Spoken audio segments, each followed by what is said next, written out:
Is that a good level for you? Hello, beautiful beings. It's such a pleasure to be here with you, so very close to Christmas. And of course, we approach in the solstice over the next few hours. Yes, happy solstice. Yeah, we hope you're all enjoying yourself and finding balance in each moment. We've got a few questions from last week that I'll just read out and we'll go into in a second.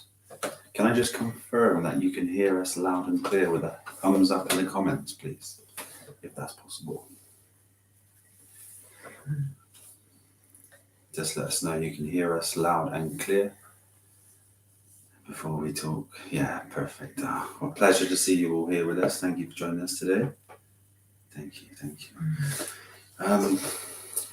Before we go into the questions, actually, I'd just like to say what happened earlier on this week to me.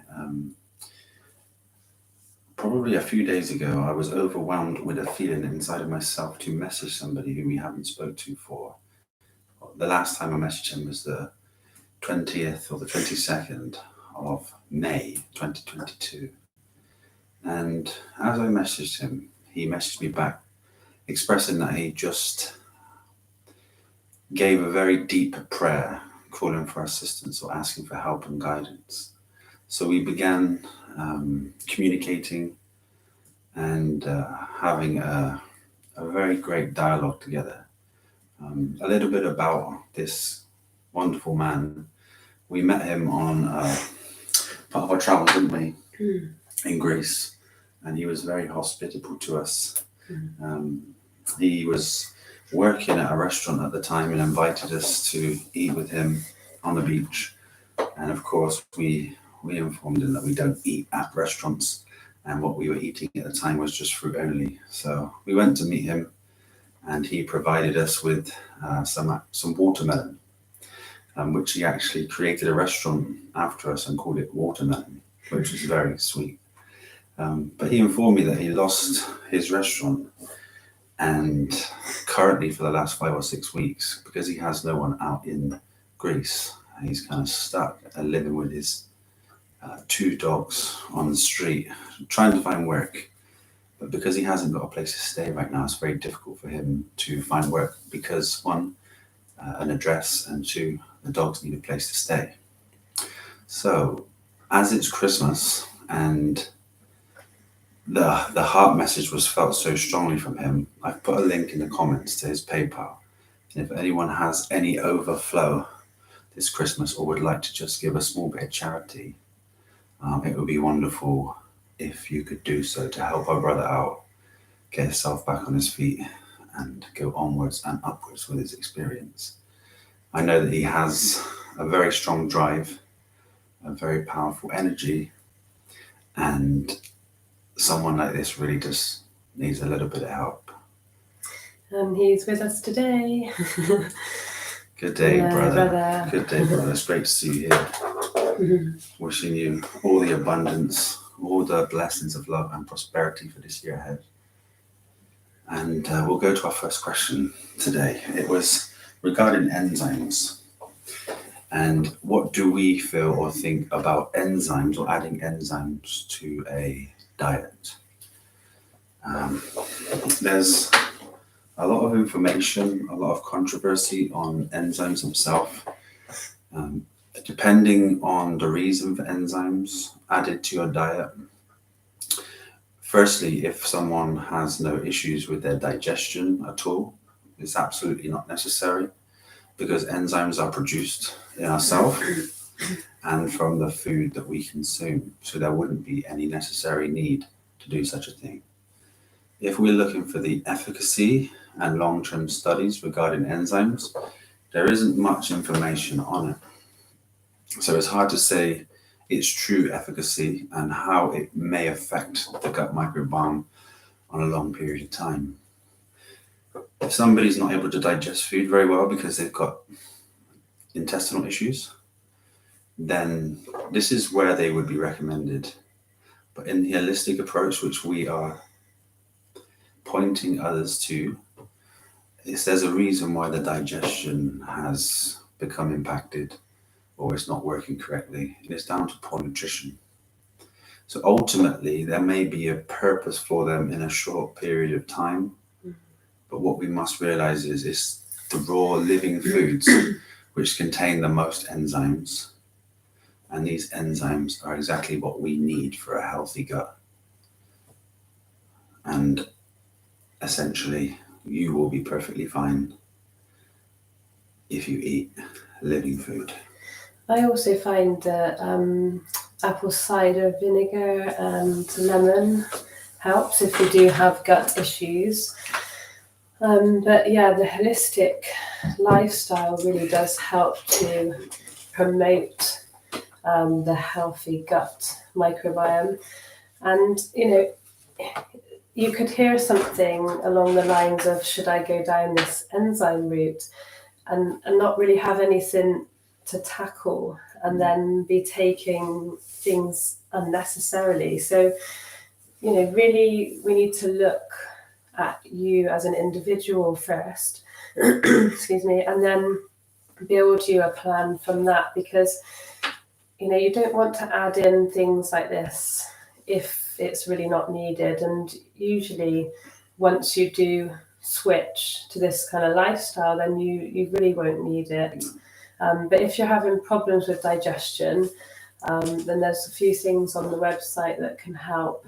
I think that's why we promote such a broad spectrum of a system of food, where you essentially go from a standard Western diet, if you are on that, and experience a transition through every single food group. So, you would essentially go to just removing processed foods, eating cooked whole food diet system, and you'd sit with it and you'd understand exactly how it makes you feel.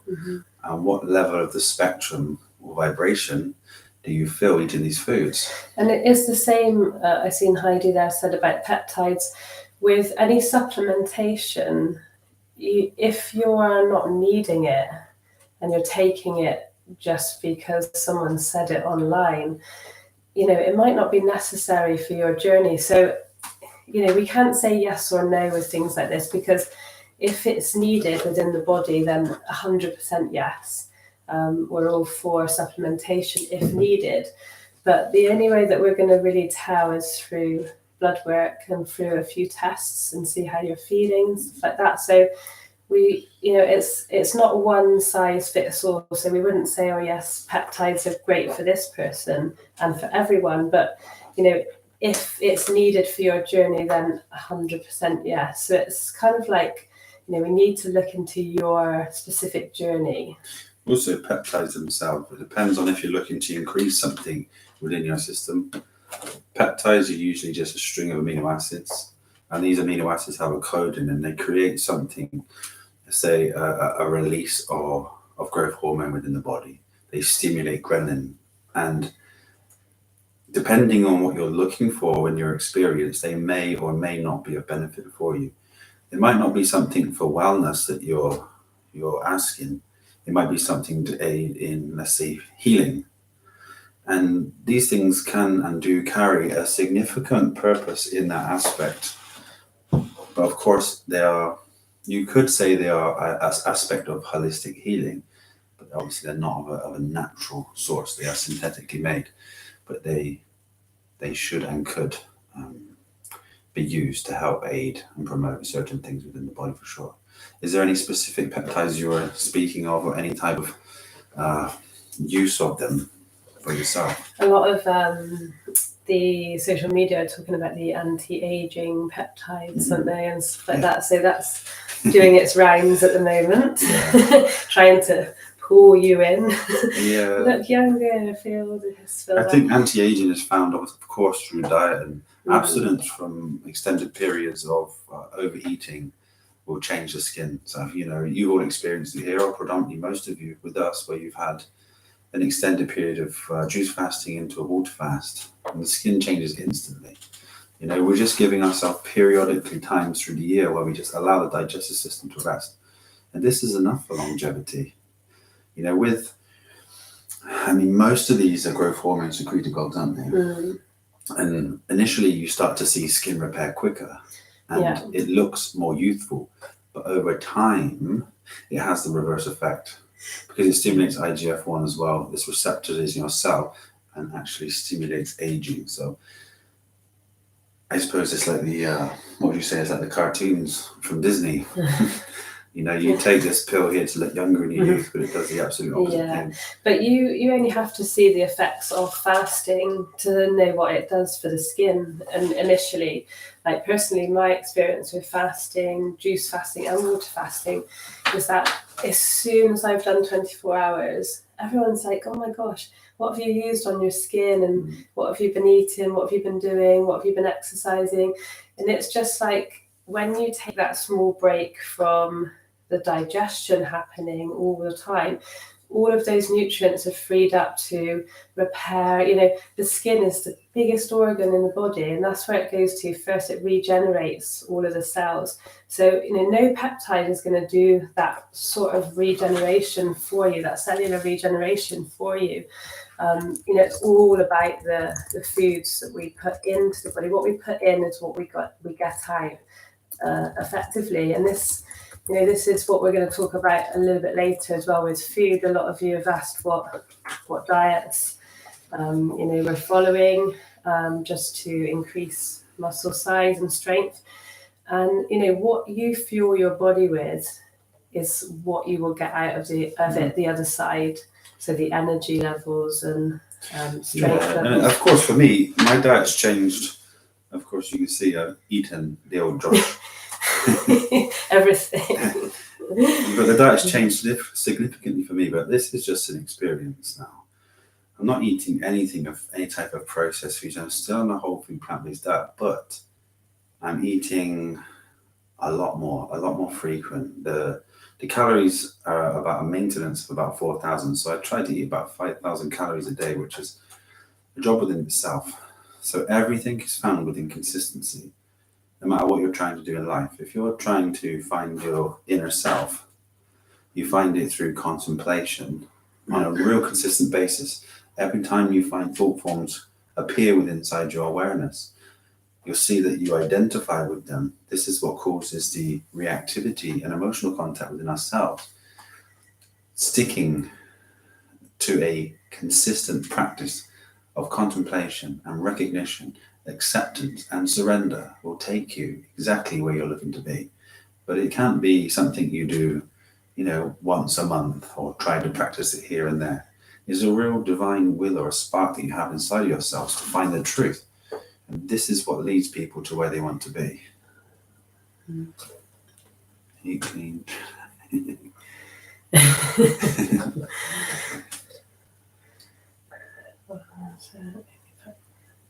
I think Heidi said the peptide that she was talking about. Stem cell patches, GHKCU.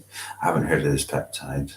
The stem cell ones. But stem cell patches themselves, there's a lot of anecdotal evidence of people really finding remedy from this new stem cell treatment. You know, and I think this is something you can have to just embark on yourself. I don't think it will cause a significant impact on health if it's temporal, because essentially they have a very small half-life in and out of the body. But for healing, there's been some real good studies on that. But I know that, you know, the expense is there behind it as well. So yes, we haven't heard of anyone that has done it directly with us, but no. Everybody, there's a couple of people here who haven't seen me for a year. It's good to see you back. It's lovely to have you here. Remember to get your questions in the comments and we will answer them for you. Sorry.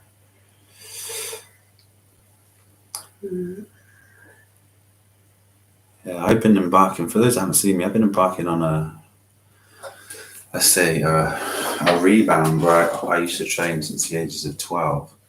And I stopped when I was 28. And I've been training for about 18 months. 18 months again. So I've accrued a lot of muscle memory that's just come back very quickly.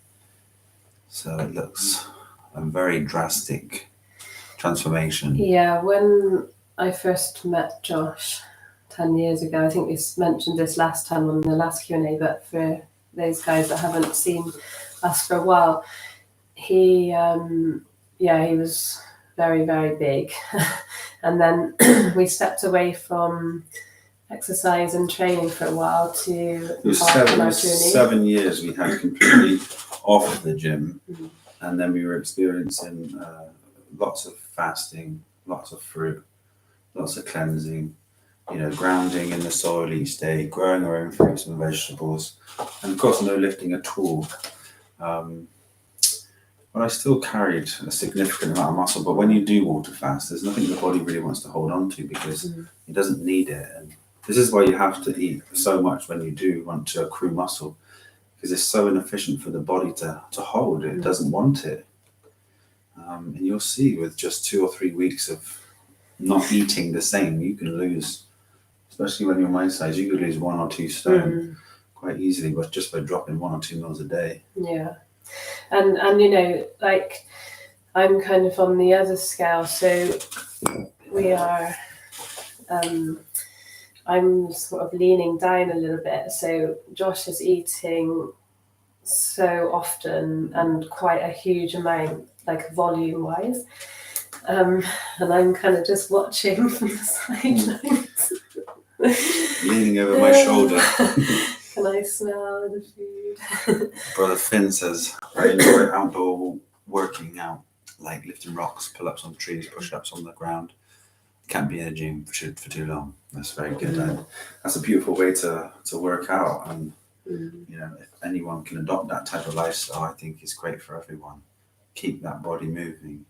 It plays a significant role, until people have mastered the mental aspect of themselves, is mental health. It promotes and aids in elimination of toxins, and of course strengthens the bones and muscles, which brings longevity to yourself, to the body.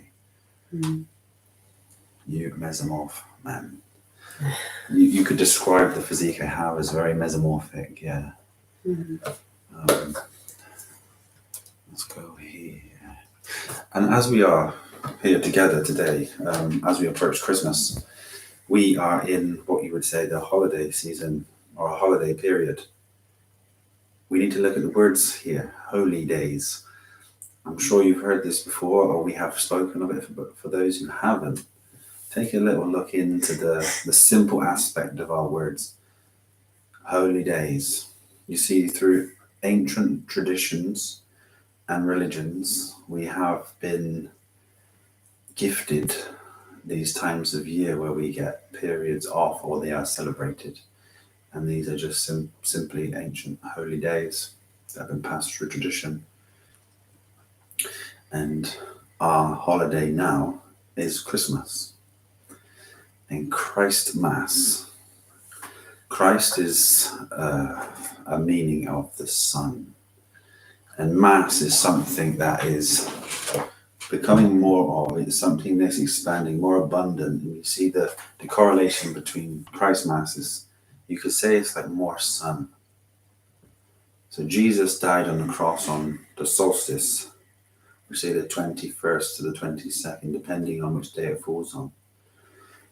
And he dies here. And when he dies, this is in reference to the sun standing still. It doesn't mean it's not moving, but it means it's not on a trajectory of upwards or downwards. So for 3 days, it stays in the same time that it sets and rises. And then on the 3rd day, it starts to go into more sun. So the days begin to be longer again. So this is a celebration of pagan origins. And for everyone who's heard on the spiritual grapevine that paganism or Christianity is a pagan tradition, if we go back to the root meaning or the word pagan, it actually means rural or countryside. So, of course, those that live rurally or in the countryside were those which grew the food, the crops, etc. So you would celebrate the fact that we're going into more sun because we're coming to a growing season once again. We're able to get into the land, we're able to farm, and we're able to bring more abundance back. And then you can see the word pagan, how the cities have brought in propaganda. You see the word propaganda is pro-pagan. Pro is for. Of course, it's for pagans. And when they try to put information out to the rural countryside, they would create propaganda, which is given information from the cities or the area which was more controllable, passed out. That's a little bit of synchronicity for you there. Has anyone come across information on their journey that gives bastardizing information towards this holiday, Christmas? I think a lot of us can fall into these concepts and be very confused on the spiritual journey if we should celebrate them. If someone says something that's a pagan holiday. It's just like a celebration, like we speak of when we do our fasting or our level up of food for the 72 hours on each of the solstice points or the quarter days, is because we celebrate that movement of the sun throughout that cycle of life. So we have the life and death, or the birth and death of the sun. And this is just a celebration of that cycle and that journey throughout the year. And when we look at the 3-day period that Josh was speaking of, where the sun stands still, and this is what the solstice is creating, that standing still for 72 hours.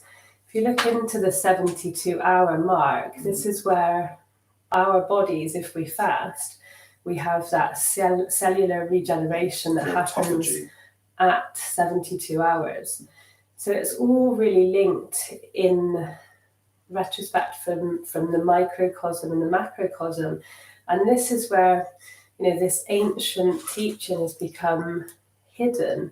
And like Josh said, it's really, a lot of beings feel very strongly about this, that it's, this pagan celebration, that we shouldn't celebrate it in the spiritual community. And it's just the joy that, gets taken away from these celebrations because of this little box that beings put themselves in. So we're just celebrating the annual death or rebirth of the sun. And, there's nothing sinister or when you see the sun, it. the Jesus Christ is an allegory for the sun. If we see any depictions of him, pictures, he's always having this halo behind him with this glow of orange light. And then we can correlate this with esoteric knowledge, or even the occult world of knowledge, where the sun is a whole complete spectrum of light. This is the goal of the philosopher, is to turn the lead body into gold, this metal into this precious metal. So we can go into some ancient Indian knowledge where they bring the chakra in. And of course, we shared the word shak is a house or a small dwelling, and ra is the sun. So this chakra system is the house of the sun. When the light is scattered, it's the illusion of man. It's the illusion of the personality, the persona, the separation. And the goal is to orient yourself to be able to dissolve this personality, this persona or the ego, to retain and bring back these colors of the electromagnetic spectrum within. And this brings ourselves to, I see here, to some say the real effect comes when you practice tantric sex and move the powers of visualization or sex positions to your energy chakras. See, tantric sex is also, for me, something that has been created as a distraction from the true nature of what tantric sex truly is. And it's the polarities within oneself of positive and negative energies. It's the sex between oneself. It's the positive, negative, masculine, feminine, male and female system of energies that relate to electromagnetism. And we can go to, let's say, Freemasonry, where Michel has some pictures down here, but these two temples that we have, you have an AL, an EL, you have a Cain, and you have an Abel. To be enabled, you must enable this side of the brain physically, which represents the 90%. This is a positive aspect, this is a negative. The sun is positive, the moon is negative. And it's all about balance. When we balance these positive and negative energies, they become in union and they create light. So the tantric sex is truly essentially an act of removing illusion, the falsehood of identity, and in doing so you collapse this separation and bring unity between these two polarities within yourself. The duality has become single. You could say this is atonement or spiritual atonement. And when we break the word down, atonement, we see at one ment, which means at one mind. The ego creates this duality, two minds. You have the self, which exists prior to mentalization, and you have the ego, which interprets reality and feeds it via a mentalization or dialogue. And it's only due through distilling this false identity that interprets each moment do we get to live present, which of course is the greatest gift of Christmas, to be here and now without any distinction of past, future, or objects that exist. Did you want to bring this in? No, that's the one that you said. Yeah, I mean, we spoke of this a few weeks recently, but within language we have the AL and we have the EL, and we can look at these simple words like creation and see that there's an an A and an E, a red and a blue shift, that represent these two energies. This is the torus field of electromagnetism or magnetic fields. And when we look into simplicity of religions like the Holy Bible, you see this is the Bible, this is the two bulls. We relate the word Taurus to bull, and of course a Taurus to a bull, which brings in just some of the divine synchronization that exists from consciousness's expression to allow us to have eyes to see when we look. A saying, you seek, you shall find. You ask and you shall receive is actually a part of this energetic experience we have. And a part of this is learning to be able to understand the field, all things in it, and how to create the life that you wish to live. Simple living will open up a new dimension inside of yourself. And when you observe your reality through the actions that you take, you'll see there's a symbiotic relationship between the righteous and the wrong. And this is why I titled this show today, The Righteous, those that make the right choices. Because if we continue, no matter what others perceive the right to be, is what is right for you. And if you can continually make actions based on what you believe is right, you will continue to elevate your experience. You can remain open and watch for manifestations to appear that open doorways to your next level of experience.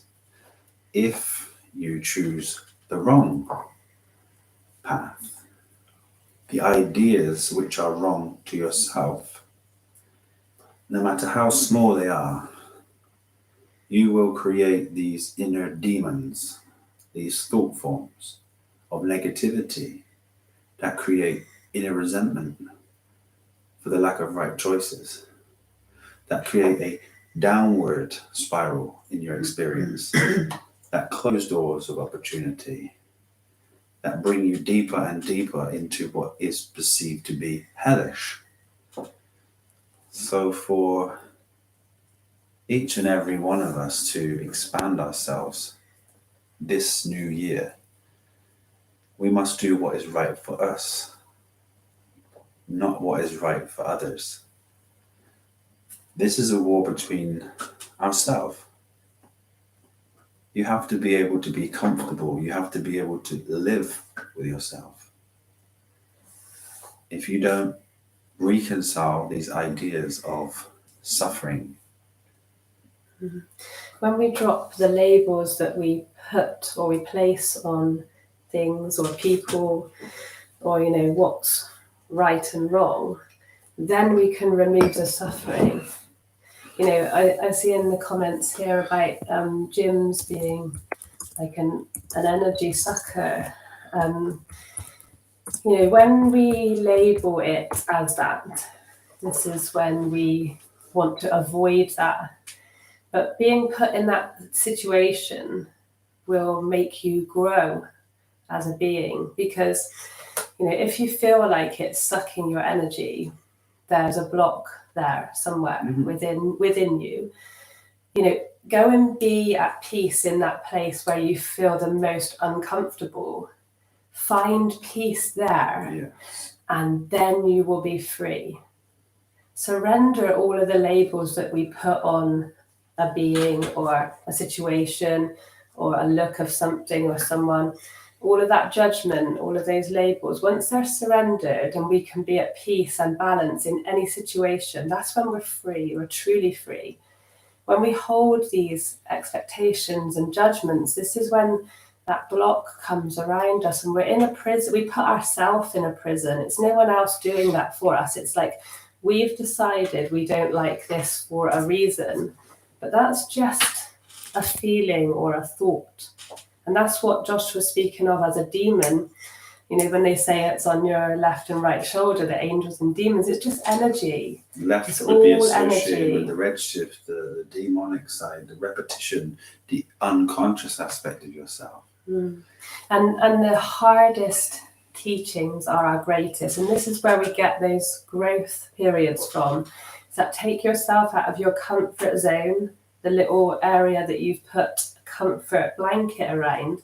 Take that away just for a moment and see how you can relax in a situation where you feel uncomfortable, and let's learn and grow from that and expand from that. And this is where your evolution on your journey will tenfold. No matter what you think or feel, things are as they are. They always will be. So if you can become aware of this inner interpreter from previous programmings, it's the ego.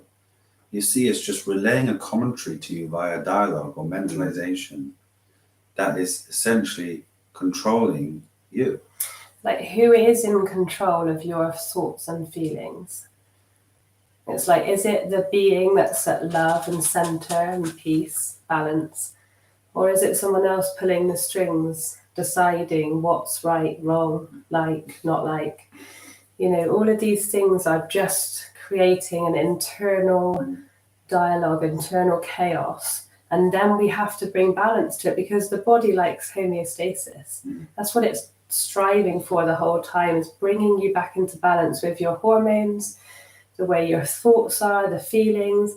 And when we're not in balance, this is where we can see that snowball effect of depression, anxiety, all these other things, diseases, discomfort, illness. It's a bit like physical pain. When people make judgments, let's say on Muji or Sadhguru, and Sadhguru can't be enlightened because he rides a motorbike.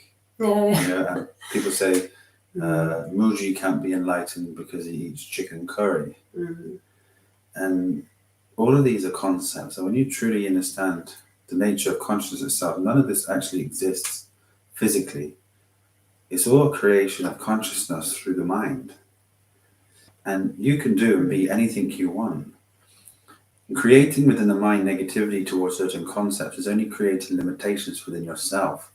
You or I or anyone should be able to go anywhere without being affected by the external, because the ever presence within yourself doesn't make judgments. You will see things exactly as they are.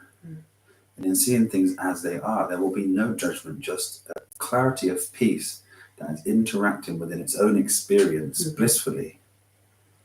And this is what we all can achieve. And of course, looking at me, I'm sure many people make judgments. Before, I used to be very skinny, have my hair tied up with a bun. And you fit into the spiritual box. Yeah, and you looking wise. And you fit there. And it's like someone, for example, like David Hawkins, who has no spiritual persona, no spiritual identity. He doesn't even want to be a teacher or a guru. He's just there to point his own experience, and this is all it is. You see that these inner judgments that we create are exactly what is stopping us in our evolution.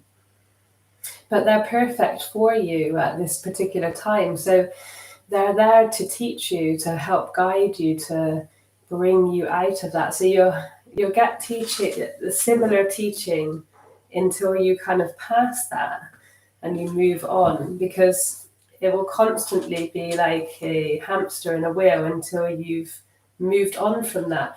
And this is why Josh and I speak of the concepts of, like, things that get brought up in the conspiracy world. If you get hung up on one particular aspect of that and go over and over and over, this is all you will know the whole of your journey. So we need to, like, free that energy. You resent the move on. world. You essentially resent the world. You create ideas, okay, that you've read on the internet. They make much sense. You find a synchronized aspect of mind where you see a reoccurring concept of lies, negativity, which creates doubt and fear, mental suffering. It's all the opposite of liberation. But the ego likes this part of control because it feels it has something, some control over this. It likes to know. So no matter if the world's crazy, it'll be happier to know it's crazy than to not know what's coming. And this brings me to a question that we had here. Conspiracies are perfectly fine to enjoy, to learn, and to seek. But when it starts to cause some internal suffering, or you have certain expectations that the world is going to create a solution for you to feel better, or you have hope derived on the actions of others to stop and alleviate your fear, anxiety, and depression, you're not seeing the whole picture. This consciousness projects these illusions through concepts of information and experiences to give you the opportunity to expand beyond the dimension of suffering. Because you separate yourself from consciousness by creating an internal belief that something actually needs to change. And that desire that it needs to change creates the suffering. When everything is interconnected within consciousness and is absolutely perfect for everyone at every single second. But when you give over your person, you could say to God, you could say to consciousness, to whoever or whatever you feel created life, you start to alleviate all of this negativity. You can start to observe and see that you are taken care of no matter what. And in your moments, nothing bad is actually happening. Your suffering was mental. And we aren't in the age of, especially where we're living in these first world countries, for you and everyone here, we're not in the age of physical suffering. We've expanded beyond this. We are brought to the very difficult war within ourselves of mental suffering. Which brings me to this concept of sperm retention. We had a question about sperm retention and what do I think about it. I'd like to say, if you find that question beautiful, Michelle, if sperm retention isn't okay with you and you believe you should retain your sperm and you don't, you suffer. You resent yourself. You have desires to change the past. You already create contracts within yourself to control your future because I'm not going to do this tomorrow. When it's just an experience of a physical phenomenon. And all that is physical comes from spirit, and that which is spirit has no fears within physical reality changing what it is. Where is it? How about sperm retention? What is your opinion about it? It gets promoted by the system nowadays. Is it of real value? The only time it's of real value, really, is to gain mastery over the element of your self-control. If you do things unconsciously and you find yourself being slightly addicted to it with small desires or a manifestation of an idea that you probably shouldn't, then you need to look inside yourself. You need to create, what I would say the best word is reconcile with yourself. Because it truly doesn't matter what you do. What matters is that you are okay with the actions that you do. That way you alleviate yourself from one, concepts, and two, suffering. If you this evening take yourself to bed, you know that the only time you sleep, disconnect from the physical body, is removing total attention off of this experience. You cannot sleep if you try to sleep because your attention is still fixated on the idea of a body falling asleep. You fall asleep without any effort and you return back to the self. The self doesn't have an image. It's empty. This is devoid of any form, just emptiness. This emptiness became aware of its own emptiness. And within that awareness, it had the idea to create. From very small, limited forms to greater expansions of forms that it created within itself just to experience.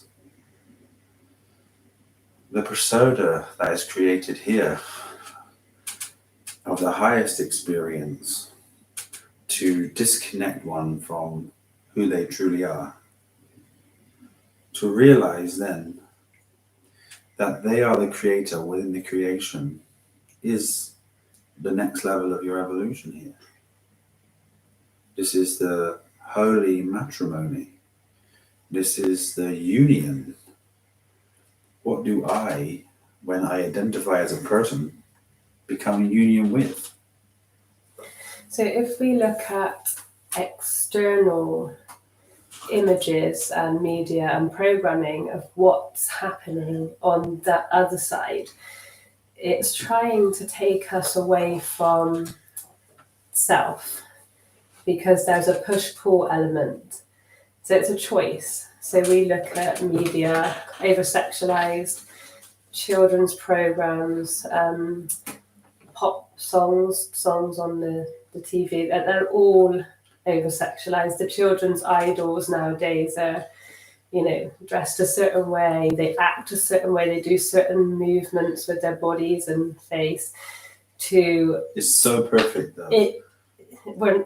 This is not in a negative way at all, but I'm just saying that this is what the choice is. So you can either choose to go and waste that energy on all of this, or you can abstain from that and be within and do it with intention and have that experience that, we've been granted. It's a gift.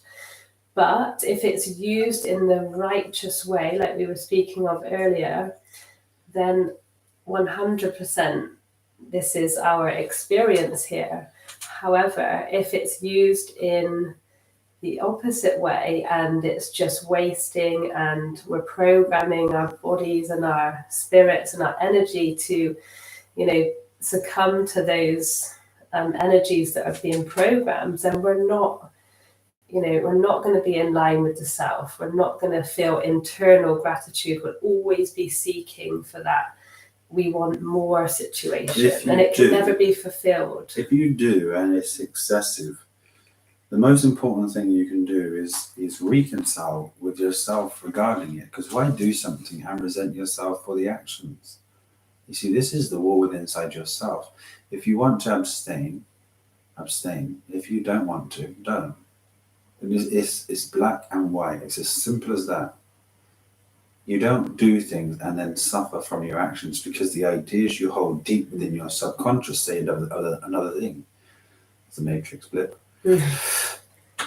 I hope you can hear what I'm saying here. It doesn't make any difference to the self. The self is watching the experience. That which you choose to experience must be chosen and owned, because without ownership, there's suffering.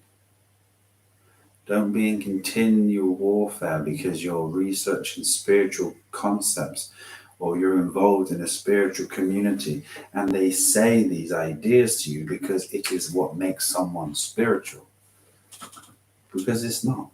The ones that truly are so open to life and enjoying experiences that they don't have a second mind to then give them ideas regarding the actions that they take. Enjoy your life to whatever brings you joy.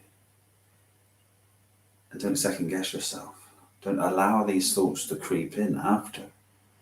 See, the key is to exist in the space that's prior to mentalization, which hasn't said a single thing yet.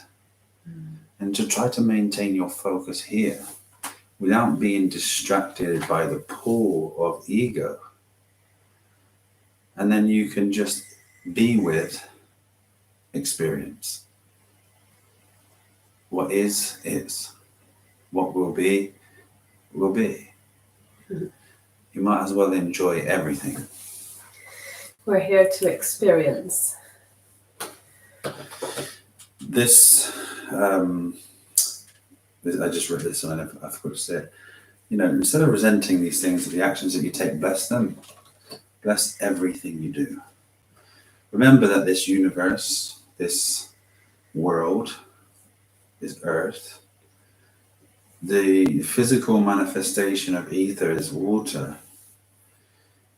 In different levels of densities it exists and is so dominant in all life forms.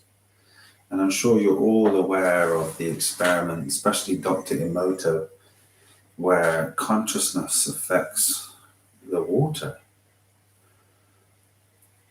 Don't lose your presence and your gratitude for each and every moment that you get to experience. When you drink water, bless the water.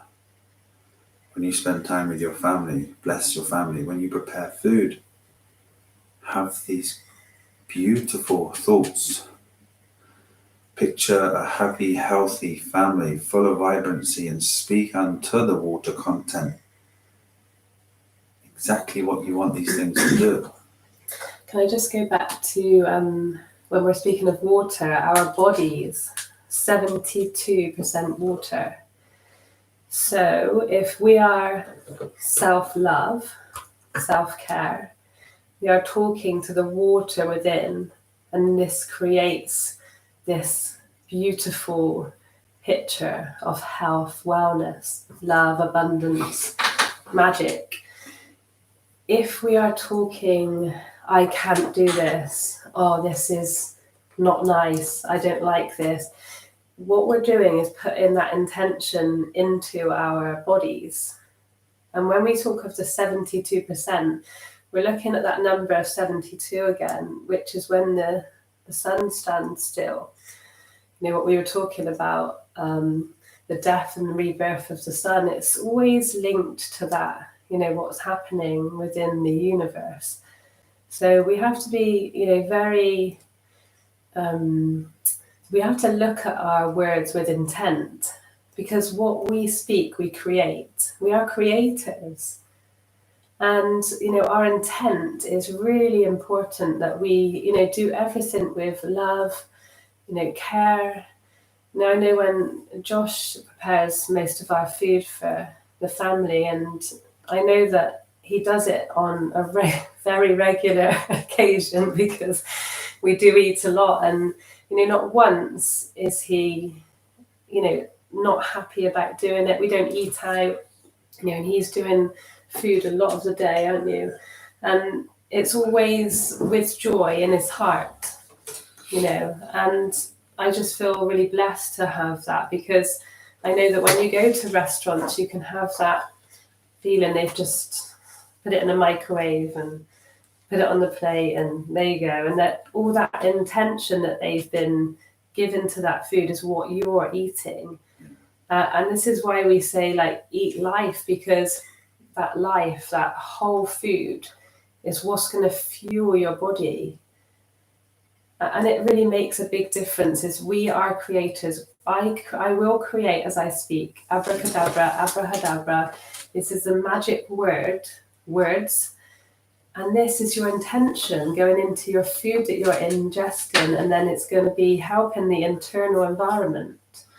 You can have the sun sing to your food, or the microwave. But also, it's not just the food that we're having, it's the thoughts that are coming in, the acidic thoughts. Or is it going to be, a happy thought or an acidic thought? Is it going to create imbalance in our body? Are we going to have a good day or a bad day? It's like, it's all on you. You can change it in any second. This is why presence is so important. That presence that you can give to anyone, any time, any energy, any food. Your authenticity. Your whole world revolves around you and how you perceive it to be. Surrender it all to, that present moment. Same way as making the right choices. It's not just about certain actions. The right choices is, do I perceive things as negative or positive? And if I am perceiving things as negative, the right choice is to actually sit with yourself, contemplate, and focus on the positive. Rewriting the underlying subconscious program, which is persistent and consistent at relaying this artificial reality via the warped perception of its preferences. This is down to you. It really is. Your consistent contemplating, your efforts, your time and energy should be put into these very simple things. One thing they do not teach in the predominant aspect of spirituality or spiritual teachings on the base level is the non-physical things. The physical things are quite relevant and are there for everybody to see. But that's what you can see. But what's happening on the internal? When I make food, absolutely there's no resentment that I'm making another meal. I have to do this every day.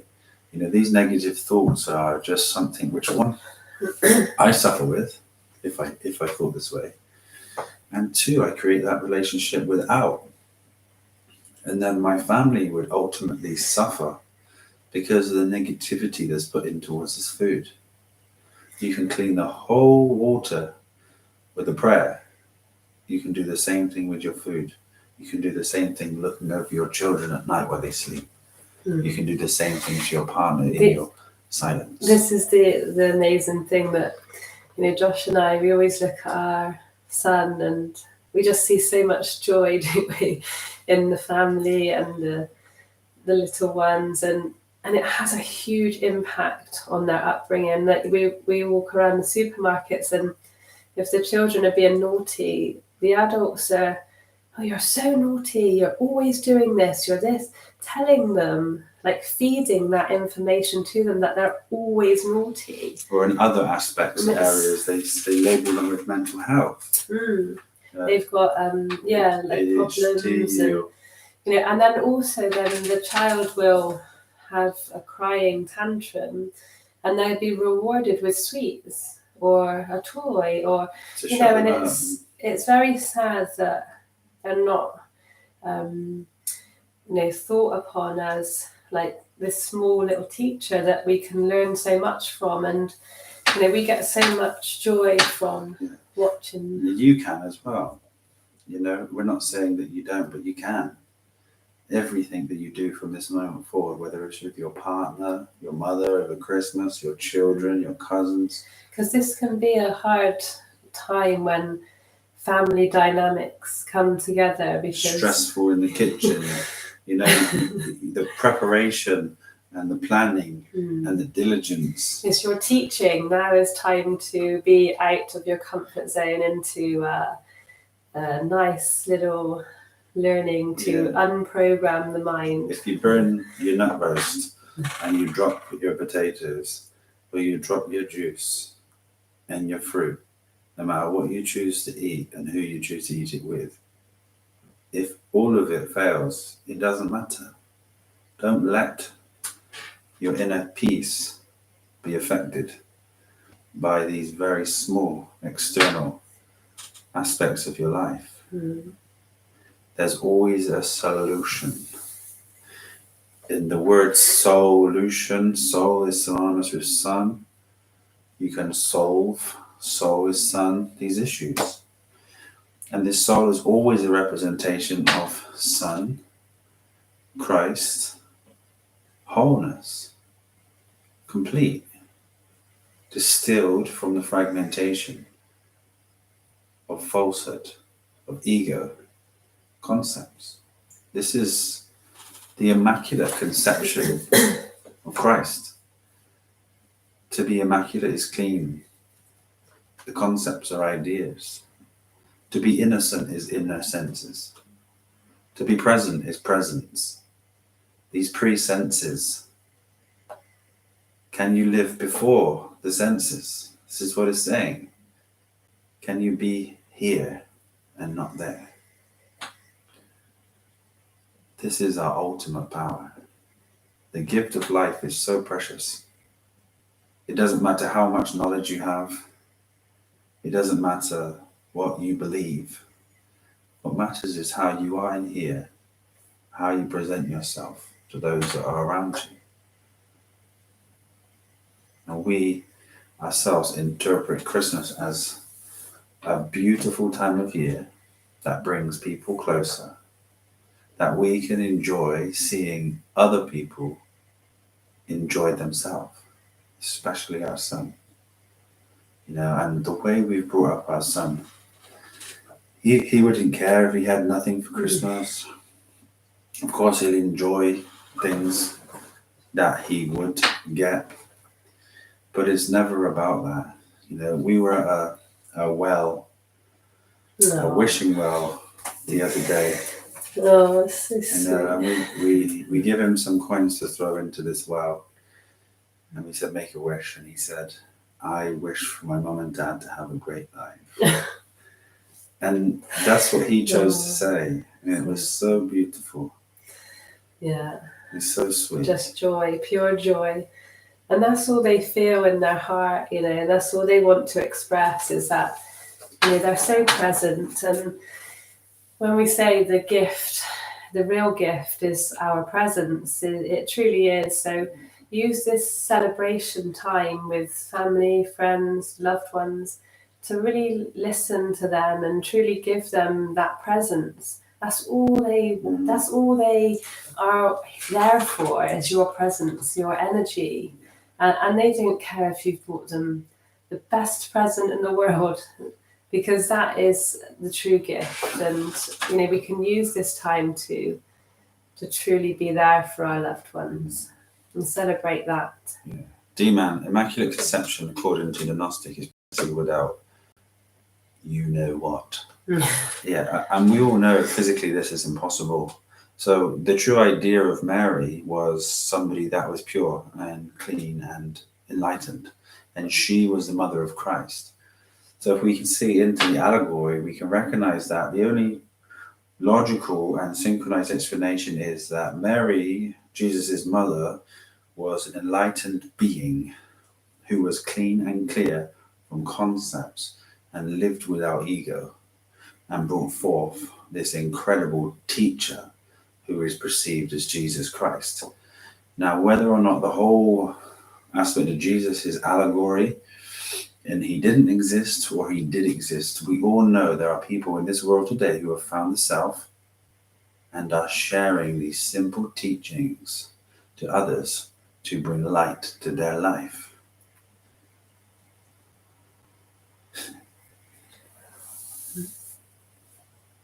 Yeah, it's beautiful. It's so beautiful. And, we are here with you today, and we have so much gratitude for everyone on the journey with us. You're all incredible beings. You've all found certain things within inside yourself that many will never touch in this lifetime. It's a pleasure to see some of you here who haven't been here for some time, and of course a pleasure to see the regulars with us. Do you have any questions that you would like us to speak on before we finish this? And for those that haven't been here with us yet, at the start I mentioned a beautiful thing that happened regarding a sweet man. I've put some information in the comments. If you could take a read of that And if you have anything to share, it would be wonderful that you could help this wonderful being out of this tough situation that he's been put in. Bonnie Hall, Michelle's food. Yes. I think we see that there's been quite a lot of interest in, what we eat. So I think the best thing to do would be what we eat in a day. But maybe you want to touch on sort of the calorie aspect of what you mainly, because everyone's going to be different and respond to different foods, different times. The overview is what we need to look at is the macros, and depending on your goal, your journey, depends on how we work that out. Now, macros, when I speak of that, just in case everyone, just to let everyone know what it is, it's just the proteins, carbohydrates, and the fats, and what times of day we may need them, if we're training, how we're training, our lifestyle and commitments, etc. So just a kind of brief overview of how I would set up my day would be like, have protein source at some point during the rising, and then I would carb load, especially before a heavy session at the gym. So I would have my carbohydrates pre and post workout, and that would be it for my main carbohydrates. But I'm on a calorie deficit, whereas Josh isn't. So his would be completely different from mine. So he would be in carbohydrates all day and all night. So my carbohydrates would be specifically the rising up until just after lunchtime. And then I would just focus on, the fruits, vegetables, more towards the evening, protein sources as well. So what we will do is what we eat in a day, but this will by no means be the same for anyone else, which is why we are offering one-to-one packages with any of you beautiful beings that would like to go through the journey specifically tailor-made to you and your goals or your journey, because Josh and I have a vast array of knowledge between us, that we've helped a lot of you beautiful beings already with your journey, and towards your goal, and tailor-made towards that goal, because one size does not fit all. This is why we're kind of apprehensive about saying what we eat and when, because it would not be the same for any of you guys out there. Calorie-wise, output, of course, you could burn 2,000-3,000 calories a day. You could burn 1,000 calories a day, 500. But also, this isn't necessarily specific to food. Are you talking about the 6-week challenge, or are you talking? Both. Yeah. If you look to transform yourself in January with us, we're doing a 6-week transformation challenge where we will do 6 weekly calls, and of course, be in regular contact with you regarding the transformation of your choice. Or it could be all of the transformations we're offering, whereas a fitness program catered to you home or at gym with a diet plan, and of course training. Depending on what food system you're currently eating, it will be adapted and catered to that. Of course, we're offering mental health aspects, helping people guide them to themselves, alleviating any issues that may rise within themselves or family. The posture correction that Michelle has been doing with many people, 30 years, isn't it, really? 25. 25. I forget how old you are. Adding years to me. 25 years. It's an incredible thing. For me, when I met Michelle, she was able to point me and show me the right direction to help me heal the ailment within my shins I had for so long, and I actually had to give up certain sports for. But seeing people you never have to give up. A lot of beings have come to me. Am I too old? Am I, too far gone to recover from this. And it's really not. It's it does not take long either. It's like an 8-week transformation, and it really does happen quite quickly if you jump on board with it. But you actually have to apply yourself to these things, and you'll see significant changes. I think we're going to share a few pictures with everyone for some people that we've helped along the way. Of course, if you're overweight and you don't know how to lose weight, I'm sure most of you do, but this is something that we're going to help cater a diet plan to your specific food system that you can ultimately lose. I mean, depending on how big you are, 1, 2, 300 pounds, 10 pounds, 20 pounds. If wanted, also some exercise, fitness associated with that. It's not just about the physical though, because we offer, help with relationships, mental aspects of suffering, guidance with, any disease or ailments that you might be struggling with. So we offer like a holistic package, but we only have 20 spaces available because of the time that it's going to take for us to do one-to-ones with beings. And we haven't advertised it yet. And 10 are gone already. So we have 10 left. Because we're unable to put too much time into it because of how much specific time we have to spend with each individual case and journey. So do let us know. The information's in the description. If you want to change everything, then let us know. We're more than happy to be here active with you and help transform you in any way, shape or form you wish. But all of the, the general information and guidelines to everything that we do is on our website. So you can... Yeah, it's just more of a general thing. Rather than a specific part of your journey. Of course, we're here to help you here with your questions and point you in the right way. But, for me, anyone that's interested in, we will get what we eat in a day, but I'm eating around about 1,000 calories, 8 to 1,000 calories per meal, 6 times a day. And I'm eating that in a day. 1 meal a day, yeah. And you're splitting that up to around about, depending on the type of day, it's going to be 800 to maybe 1,400, and cycling that throughout a 7-day week.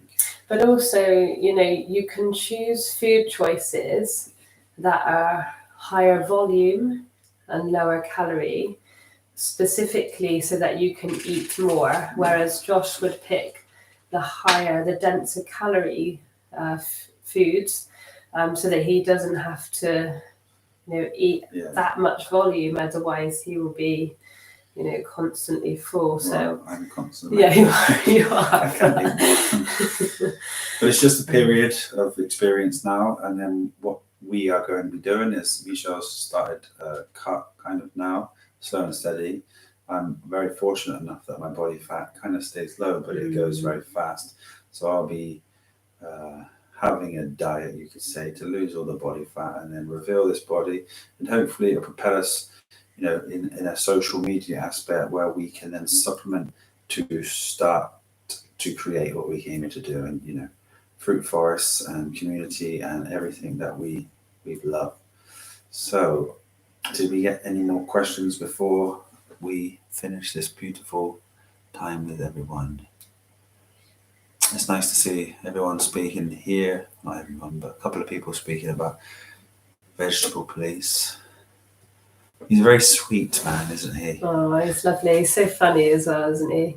And his journey is his truth, and he's living it every day, just based on how he feels. And it's great that he's trying things that work for him or don't work for him, and not listening to too many others. So he's trying it at least. There is nothing more important than becoming aware of your own personal requirements and needs for the body, to learning how food makes you feel, to becoming your own doctor, your own physician. Because without your inner consciousness or awareness on this subject, you're only going to be seeking externally, which just means you're going from one thing to the other without any clarity. But as Michelle said, it's very authentic, and of course he's still looking and it's just beautiful to see him. Mm. Yeah, he is such a good man, Brother Justin. Yeah. So on this note, we wish each and every one of you to have a wonderful Christmas, no matter what you are doing. Just enjoy every moment. Every moment's a blessing that we get to experience here. Thank you all so much for spending your time and energy with us. And I seen Brother Justin. We haven't seen you for some time, so thank you Nice to have you for coming. Yeah. It's a pleasure. I remember when you first joined and our conversations we had. Beautiful being. So take care. Stay warm. Stay fed. Stay joyful. And live life like Santa Claus. In presents, giving lots of gifts, full of joy and happiness, spreading light and love wherever you go. And happy solstice. Yeah, happy solstice. Oh, thank you, beautiful family, for being with us. Any recommended holiday recipes? Yes, of course, we will share some. We do and always create incredible recipes, no matter what season it is. So I'll send you a nice recipe for a nut roast that you can create as a meat substitute, and I'm sure you'll enjoy it. So have a beautiful holiday. Thank you again. Sending infinite love and light to each and every one of you. Do your very best. And if it's not your best, let it go. Everything is as it is, and see life in that way. Love to you all. Love to you all. Family. Thank you.